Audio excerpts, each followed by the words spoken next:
Okay, David, so a 1-1 draw today at Bootle. Do you take the point or disappointed not to take the point? Good point. They're a good side. I think the league position and recent results probably belies how good they are. They're very, very well organised. McNulty's constantly shouting about them getting back into shape. And they've got caused problems going forward, 9, 10, 11. Very good footballers.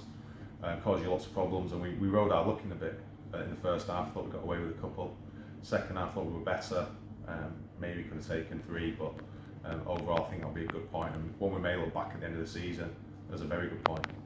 𝙋𝙤𝙨 picked up an injury, innocuous challenge, looked like it landed awkwardly. No challenge, just studs caught in the surface. He said, he's probably the best pitcher player in the league, yet it's a weird surface. It skids sometimes, it bounces, the top inch or so is a bit softer than underneath, and so a few players slipping, and Nicky seems to just catch his studs in the turf, and they're usually not good, so we just need to see how it develops, but it could be a bit of an Achilles thing.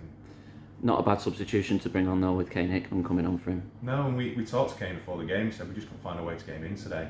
We thought it might be a Kane Hickman type game with a lot of second balls needed to be won. We couldn't find a way to get him in after last week's performance, but he was there ready to come in. He's trained really well this week and came on and did Kane things. He had a good game.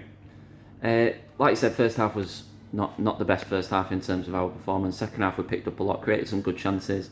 Probably the two players at the heart of most things today were Freddie Sass and Bailey Marsden. Thoughts on their performances today? I thought Freddie was okay. I thought there were times going forward where he perhaps could have been a little bit more composed, but he kept going forward, he kept plugging away and he kept looking to create things. I thought Bailey, in that slightly different role played him last week, his movement's very good and he just seems to get on the ball in difficult positions to defend against. Again, I think probably them two, as much as anybody else on the pitch, I know there were times which need a little bit more patience, a little bit more composure, a little bit more quality on the final ball. But it's tough. I think that pitch is strange. It's a difficult pitch to play on, and I think that probably played a little bit of a part in it. And do you think we were guilty maybe of snatching at a couple of chances? We had a couple close inside the 6 to 10 yards where we snatched at them maybe a bit quickly and didn't take our time. I thought there was one where Bailey did really well at the far post and then shot from a really tight angle where it probably just went putting back across the face of goal. I thought there were a couple on the edge of the box where we snatched at a shot, one from Freddie late on, a couple of others where we could have perhaps just brought it down and played because we had bodies in the box and people are wide to deliver. And that's where composure kicks in. And I thought first half composure and leadership was about playing out.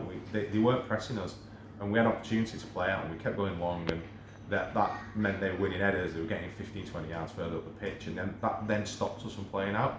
And second half, we were nearly guilty of overdoing it, and nearly got done twice. So there's a bit about players who were left on the pitch. No Keogh, no Killer, no Nicky, no Dale. That leaves us a young side out on the pitch, but we need people like Jack Grundy, Jordan Butterworth, Kane Hickman to then take some leadership in those situations. And I thought we saw a bit more of that in the second half, but I need more from them. I said that to them. A very good goal scored today. Will Shepherd, a brilliant assist for that goal. Composure. So it would have been easy just to hammer at it and whip the ball in, but instead he got his head up. Great bit of skill to cut back and then to pick a pass rather than just to smash it into an area. And a very good finish from Bailey. My one big challenge to Bailey this year is to add more goals to his game. Hopefully that's the first of many this season. And you disappointed with the way, not with the defending for the goal, but maybe the officiating for the goal that we conceded today? It's the first time I ever see a referee overrule himself. It's bizarre. The linesman had way for a foul. The referee seemed to ignore it. Seemed to get a throw in. Their player put the ball on the floor and took a free kick. We weren't set up to defend a free kick. It's very strange. I thought the three of them just lacked any authority. I thought there were lots of fouls that just weren't given both ways. Both benches were asking questions of the linesman who didn't speak to us all afternoon. We're asking for an opinion or a view or anything. We've had some very good officials who've talked to you, and we won't always agree, we won't always see things the same way, but at least we can have a conversation, you can understand what they've done. Today I have no clue what was happening half the time. No bookings in a game that was pretty tasty at times as well. Yeah, and one of their players just went through the entire game just breaking things down and fouling, and he must have spoken to him 5 or 6 times. It's just weak refereeing in my opinion. The refereeing level of officiating isn't good enough. People talk about players all the time and they say, well, players, players don't get this. Players get hammered at half time. Players don't play the next game, but you can guarantee referees will go on and have another game next weekend, and they'll be doing the same thing because they're not being taught how to manage games, how to speak to people, how to manage the heat of a game, and I think that's probably through the leagues. And realistically, we've got to show respect to referees, absolutely, but you need some respect back. You need a conversation back, and referees need some support and better training, because at the moment whatever's happening isn't good enough. And we don't like to talk about officiating, but the last key point towards the back end of the second half looked like a very blatant penalty. Thoughts on that one? I've no idea what the law is anymore. I don't think the referees know what the law is. I don't think anybody knows what the law is. The ball came in, skidded up off the surface. The defender took a touch. Very clearly hit his arm. Everybody in the ground saw that it hit his arm. I think the law now is if it's come off your own body, it's not handball. Very, very strange. I think this is part of the problem. You're asking referees to make all these judgments. You're constantly tinkering with laws. Nothing's black and white anymore. If you've got your arm above your head and you pull the ball out of the sky, that feels like handball. Let's just make it handball. But there's so much judgment of referees on to make all these decisions. When they then don't explain themselves, that makes it twice as bad. And I don't know. If we'd have got a penalty, I think we'd have nicked 2 points. I think a draw was a fair result on the overall game. But I think if we'd have got a penalty, I don't think we'd have been surprised, and I don't think their bench would have been complaining, which probably says a lot about the incident. And we move on next weekend, Macclesfield away. What's your thoughts on that? How do you approach that game? It's another game.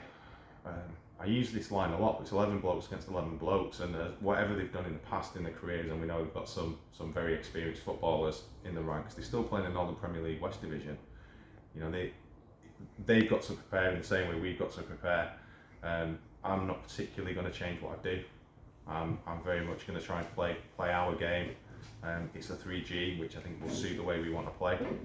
I think if we play like we did last week, like we did for spells today, we can compete with anybody in the league, including Macclesfield. Hopefully it'll be a good occasion. I know a few fans will be getting across to it. So as a player, you want to play in those sorts of games. There's nothing better than going to play in front of a big crowd. It's even better if you can quieten them in their own backyard. So that's what we're looking to do. A lot of people going there recently saying free hit, not taking that attitude. It's nonsense. How could it be a free hit when you're playing against a team in your league? That's nonsense. It's a league game that we want to go to win. Free hits if you draw Manchester United in the third round of the FA Cup. That's a free hit. Playing a team in your league isn't a free hit. It's a game you've got to go to win. Thanks, David. Cheers, Nathan.